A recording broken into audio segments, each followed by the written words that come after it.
No, just over 2 minutes. You're fine. Yes. Yeah, you're good. Okay, here we go. Katie. The red tent is a reference to the separate tent women would be required to go to during their menstrual cycle. Since people in ancient times were often nomadic and they lived in large tribes, the women's cycles would sync up and they'd be relegated to the tent at the same time. This book is set at 1500 BC, also known as the Bronze Age, when women were treated much differently, society had very different expectations and lesser views of a woman's worth. The red tent starts with this prologue. We have been lost to each other for so long. My memory is dust. It is not your fault or mine. The chain connecting mother to daughter was broken, and the word passed to keeping of men, who had no way of knowing. That is why I became a footnote. My story a brief detour in the well-known history of my father, Jacob, and the celebrated tales of Joseph, my brother. On those rare occasions where I was remembered, it was as a victim.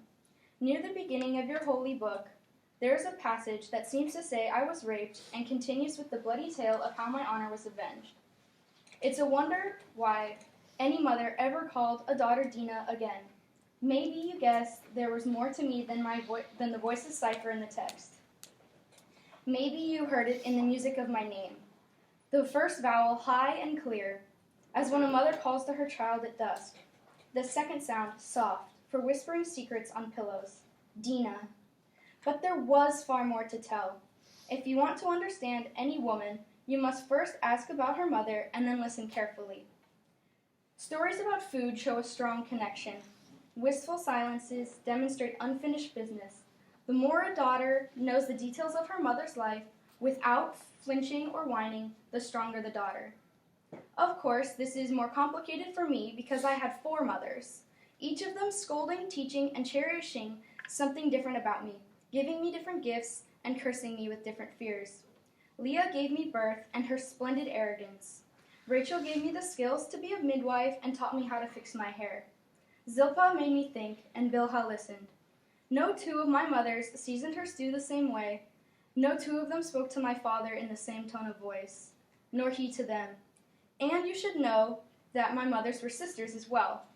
Though my grandfather never acknowledged Zilpah and Bilhah, that would have cost him 2 more dowries, and he was a stingy pig. Like any sisters who live together and share a husband, my mother spun a sticky web of loyalties and grudges. They traded secrets like bracelets, and those were handed down to me, the only surviving girl. They told me things I was too young to hear. They held my face between their hands and made me swear to remember. My mothers were proud to give my father so many sons. Sons were a woman's measure. But the birth of one boy after another was not a source of joy in the women's tents. My father boasted about his noisy tribe, and the women loved my brothers. But they longed for daughters, and complained amongst themselves about the maleness of Jacob's seed.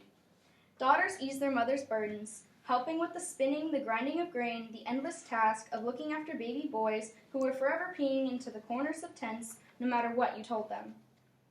But the other reason women wanted daughters was to keep their memories alive. So I was the only one. My mother and my mother aunties told me endless stories about themselves, no matter what their hands were doing. Holding babies, cooking, spinning, and weaving, they filled my ears. In the ruddy shade of the red tent, the menstrual tent, they ran their fingers through my curls, repeating the adventures of their youths and the sagas of their childbirths. Their stories were offerings of hope and strength poured out before the Queen of Heaven. Only these gifts were not for any god or goddess, but for me.